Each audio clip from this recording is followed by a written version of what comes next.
পাক্কি বিরিয়ানি রান্না করাটা যে এতটা সহজ আমি যদি একবার ট্রাই না করতাম তাহলে কখনোই বুঝতে পারতাম না। অনেকভাবে বিরিয়ানি ট্রাই করা হয়েছে, তবে এইভাবে এই প্রথমবার আমি মাটন বিরিয়ানি ট্রাই করলাম। আর যেটা খেতে খুবই দারুণ মজা ছিল, সেই রেসিপিটাই শেয়ার করা যাক। প্রথমে আমি পেঁয়াজ বেরেস্তা করে নিয়েছিলাম, আর সেই তেলের মধ্যে এখানে আমি 700 গ্রামের মতো মাটন দিয়ে দিচ্ছি, আর সাথে দিয়ে দেবো হাফ কাপের মতো পেঁয়াজ বেরেস্তা। এরপরে দিয়ে দিব আদা বাটা আর স্বাদ অনুযায়ী লবণ। আর এখানে আমি পেঁয়াজ, রসুন আর শুকনা মরিচকে একত্রে করে বেটে নিয়েছিলাম বা ব্লেন্ড করে নিয়েছি, সেটা এখানে দিয়ে দিচ্ছি। তারপরে যে মশলাটা দিচ্ছি এটা হচ্ছে কালো গোলমরিচ, শাহি জিরা, জয়ত্রী একসঙ্গে করে গুঁড়া করা, সেটা দিয়ে দিলাম 1 চামচ থেকে একটু বেশি। আর দিয়ে দিলাম জিরা ধনিয়া গুঁড়া, সাথে দিয়ে দিচ্ছি সামান্য পরিমাণ হলুদের গুঁড়া আর কিছুটা বিরিয়ানি মশলা।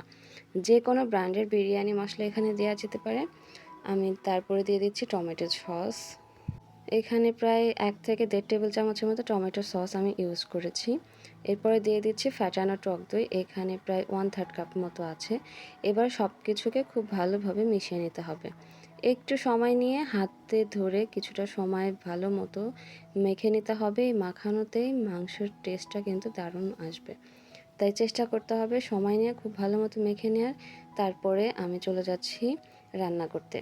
আমি প্রেশার কুকারে মাংসগুলোকে সিদ্ধ করে নেব, তাই প্রেশার কুকারে মাংসগুলোকে আগে বিছিয়ে উপর থেকে বড় বড় কয়েকটা আলু দিয়ে দিচ্ছি।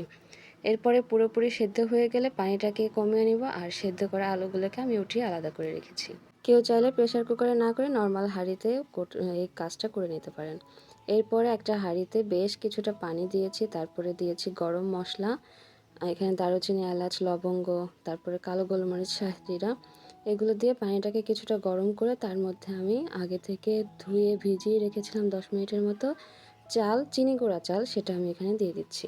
পানির সাথে আমি কিছুটা লবণও দিয়েছিলাম, আর লবণটা এমনভাবে দিতে হবে যেন পানিটা একটু নোনতা নোনতা হয়, তাহলে কিন্তু ভাতের মধ্যে লবণটা ভালোভাবে ঢুকবে আর পরবর্তীতে লবণ কম হওয়ার কোনো চান্স থাকবে না। একবার পানিটা চেক করে নেবেন যে লবণটা ঠিক আছে কিনা। এরপরে ভাতগুলোকে 70% মতো আমি সিদ্ধ করে পানিটাকে খুব ভালো মতো ছেঁকে নেব। এবার যে হাঁড়িতে আমি বিরিয়ানিটাকে সেট করব তার মধ্যে মাংসগুলো বিছিয়ে উপরে আলুগুলোকে বিছিয়ে দিয়েছি, তার উপরে গরম গরম এই ভাতগুলোকে বিছিয়ে দিতে হবে।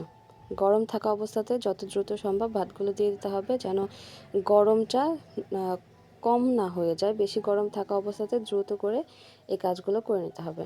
তারপর বেশ কিছু কাঁচামরিচ নিয়েছি, এগুলো আমি ভাতের মধ্যে একটু গেঁথে দিচ্ছি, এতে করে ভাতের সাথে খুব ভালো একটা ফ্লেভার অ্যাড হবে। এরপরে এর উপরে আমি বেশ কিছুটা পেঁয়াজ বেরেস্তা দিয়ে দিব।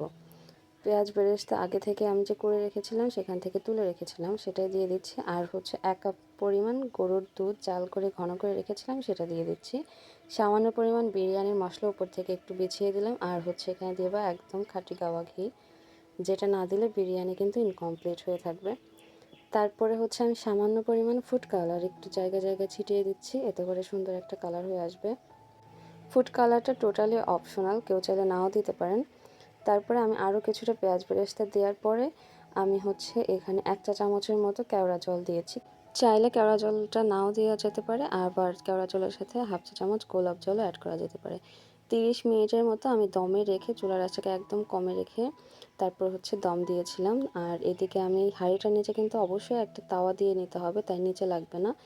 তো এবার 30 মিনিট পরে ঢাকনাটা খুলে দেখাচ্ছি, এটা কিন্তু একদম পারফেক্টলি সব কিছু সিদ্ধ হয়ে গিয়েছে, আর নিচে এক ফোঁটাও লাগেনি, কারণ আমি হাঁড়িটার নিচে একটা তাওয়া ব্যবহার করেছিলাম।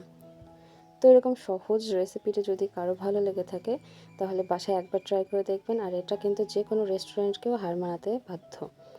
আর এত বেশি মজা হবে যেন মনে হবে না আমি আরও বাহির থেকে এরকম একটা বিরিয়ানি কিনে খাবো। আমার তো মনে হয় বাচ্চাদের জন্য হাইজিন মেনটেন করে বাসাতে যে কোনো খাবার তৈরি করলে সেটার টেস্ট যেমন বেশি আসে, আবার বাচ্চারাও কিন্তু খুব বেশি পছন্দ করবে।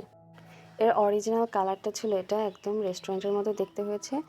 কারো যদি ভালো লেগে থাকে ভিডিওটি শেয়ার করে দেবেন, আর আমার ভিডিওর নিচে একটা লাইক কমেন্ট করে দিতে একদম ভুলবেন না। পেজটিকে ফলো দিয়ে রাখবেন, কেউ ইউটিউব থেকে দেখলে চ্যানেলটিকে সাবস্ক্রাইব করে রাখবেন। আজ এ পর্যন্ত, দেখা হবে নতুন কোনো অন্য রেসিপিতে। সবাই ভালো থাকবেন, সুস্থ থাকবেন, আল্লাহ হাফেজ।